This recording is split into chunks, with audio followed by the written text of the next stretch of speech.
conductismo como tal? ¿De qué se trata? Ah, no lo entiendes. Mira, el conductismo es el que tiene como objeto de estudio la conducta humana, ¿sí? Entonces apunta ahí la conducta humana y es el que es lo que es observable en el ser. Entonces dentro de él hay unos métodos de estudio. Pero, ¿cuáles son esos métodos de estudio? No los comprendo. Los métodos de estudio es básicamente el condicionamiento clásico. ¿Sí has escuchado sobre el condicionamiento clásico? No. Mira, entre ellos tenemos a Pablo y a John Watson. Pablo fue el que hizo el estímulo-respuesta, ¿sí? Entonces él nos dio un ejemplo con un perrito. No sé si has escuchado el ejemplo estímulo-respuesta que hizo Pablo con una campanita. No, ni idea. Mira, así lo vas a entender más fácil. Pablo tomó un perrito y él se dio cuenta de que cada vez que él le echaba la comida, el perrito comenzaba a salivar, ¿sí? Entonces, desde ahí él comenzó, cuando iba a darle la comida al perrito, él comenzó a tocar una campanita.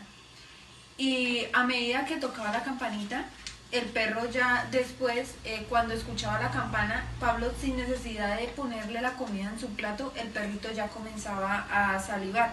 Entonces, a esa salivación, él la nombró como una respuesta no condicionada.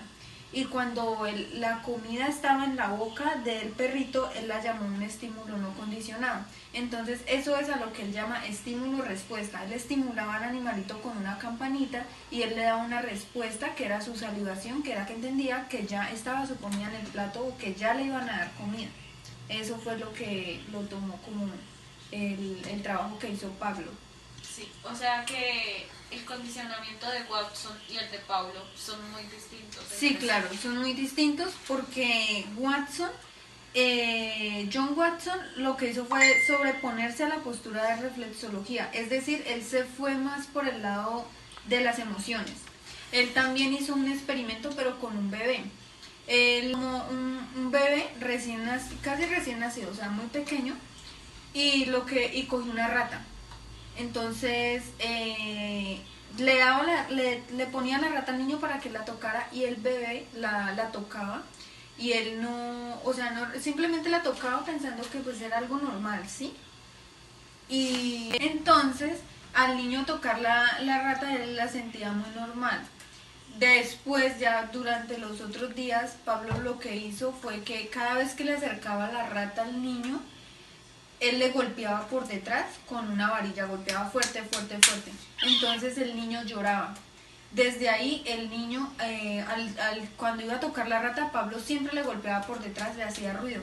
Lo que hizo fue que el niño le cogiera miedo. Entonces desde ahí la emoción del niño comenzó ya a bajar, ¿sí? Cada vez que veía a la rata él lloraba, entonces le cogió miedo a la rata. Esa es como la explicación que John Watson da de las emociones y que Pablo da de estímulo-respuesta. Una pregunta. Dime. ¿Quién es William McDougall? No sé, no entiendo lo que dice, no sé qué dice. Bueno, William McDougall, pues él habló algo también sobre las conductas, pero no habló mucho. Él habló de la conducta intencionada y fue el que como que redefinió a la psicología como una ciencia de la conducta, ¿sí? Entonces, al contrario de lo que decía Watson, McDougall decía que el conductismo se podía estudiar como de una manera más objetiva. Mediante los estudios de la mente y mediante la observación de esa influencia en la conducta. Eso más que todo es lo que habla McDougall. Él no interviene tanto ya en los estudios, pero sí aportó como esa parte, ¿sí? Estudiar más que todo la mente y los comportamientos en la conducta. Y Iván Sechenov, ¿qué habla sobre la psicología objetiva? Iván Sechenov, sí, creo que también comprendo. Ah, acá tienes algo sobre él. Sí. Ah, sí, él habla de la psicología objetiva y él, o sea, lo que quería explicar es que es que toda conducta tiene un estímulo, ¿sí? Entonces, él más que todo se basaba en el hecho que si, digamos, yo toco a Laura, le hago así, Laura va a reaccionar, ¿sí? Entonces, todo estímulo va a tener una respuesta, exactamente, una reacción. Entonces, eso es en lo que se basa Iván Sechenov, que fue lo que él intentó explicar toda la conducta, en ese sentido, en estímulo-respuesta. Eso fue. Ok. ¿Te quedó claro esa parte del conductismo o algo más? No, sí, me quedó claro. Gracias, Julianita, por explicarme. No, señora, con mucho gusto, Jimenita. Bueno, hija, ahora qué no entiendes del humanismo.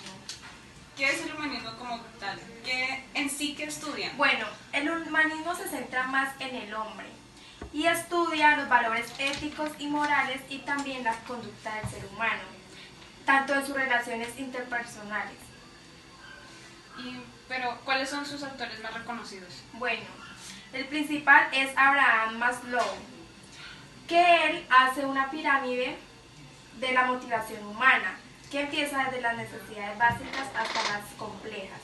Entonces, en la primera habla de la fisiológica. Las necesidades fisiológicas, ¿sí? Sí. Habla de la supervivencia básica que tiene el hombre, como comer, dormir, beber y todas esas. Después de que está realizada esta etapa, sigue la seguridad. Y ahí es donde la persona establece un orden y también la protección a sí misma. Bueno, ¿sí estás entendiendo hasta este punto? Sí. Bueno, entonces seguimos con la otra, que es el amor. Y es cuando la persona trata de eliminar ese sentimiento de soledad y empieza a buscar amor en otras personas. La base, digamos, vinculándose en un grupo social, ya sea de la iglesia, en la familia y en los amigos. Mami, Carlos, ¿de qué nos habla? Roger nos habla de la teoría de la personalidad. Ay, sí. Yo tengo algo anotado sobre las necesidades básicas del ser humano. ¿Eso a qué se refiere? Sí, se refiere a que las necesidades básicas, como las fisiológicas, entonces el ser humano está en la necesidad de desarrollarlas para sobrevivir. O sea que Rogers tiene una teoría muy similar a la de Maslow, ¿no? Sí, es similar, pero a la vez no es similar.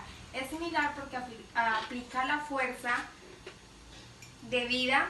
Es un ejemplo, si un animal se muere en un ecosistema, van a ser otra especie que va a ser inmune al anterior y esta busca la manera de sobrevivir y la manera de adaptación. Y es similar en ellas porque en ellas concluyes que si le damos libre albedrío, los animales buscarán lo que es mejor para ellos. Y perfils de que... yo tengo algo anotado de la terapia gestálica de perfils. Sí, él se basa principalmente en la terapia de Gestalt. ¿Se conoce esto? Sí, es la terapia gestal. Sí, pretende que el individuo tome conciencia de sus acciones, sus pensamientos y experiencias y se convierta en responsable de sus actos. O sea, que Peirce concibe al hombre como un todo. No, eso es incorrecto. Él lo ve más como un conjunto complejo.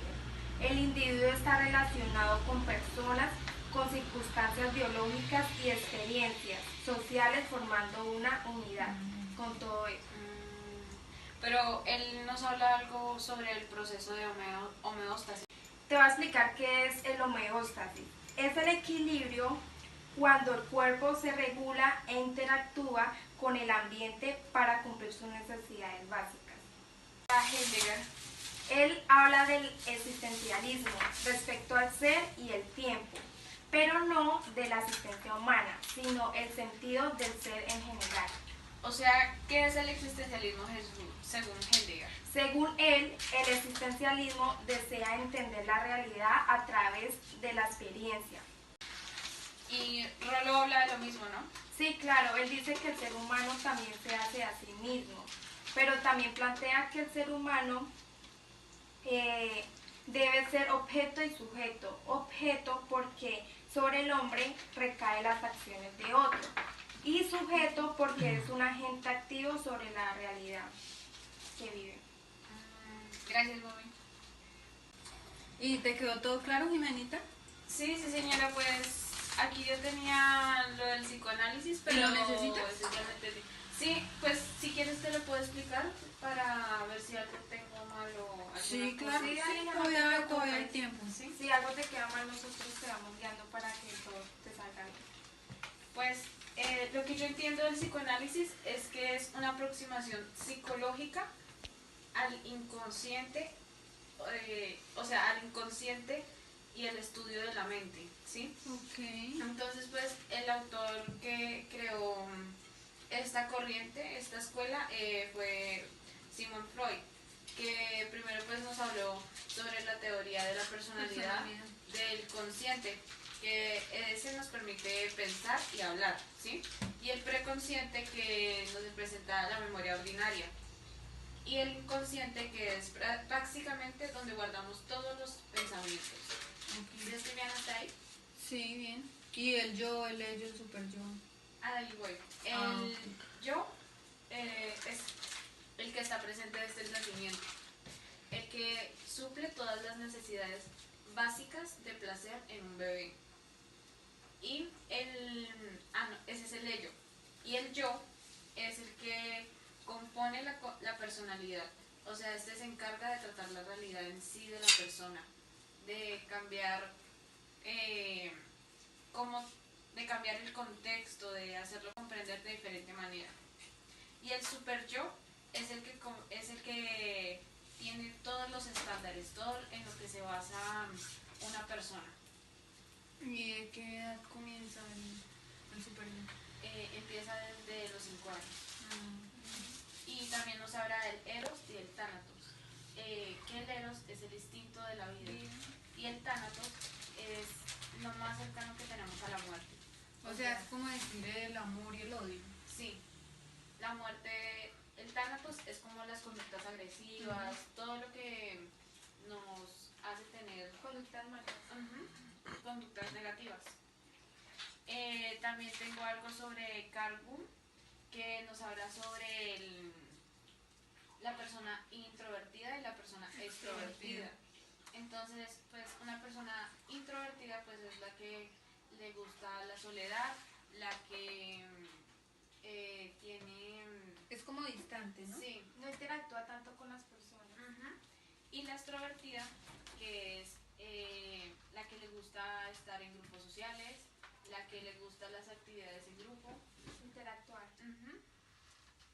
Y pues básicamente el psicoanálisis, su origen se dio por la hipnosis del inconsciente. Hay un caso de Sigmund Freud, que es el de Anna O, Sí, lo he escuchado. que trata la historia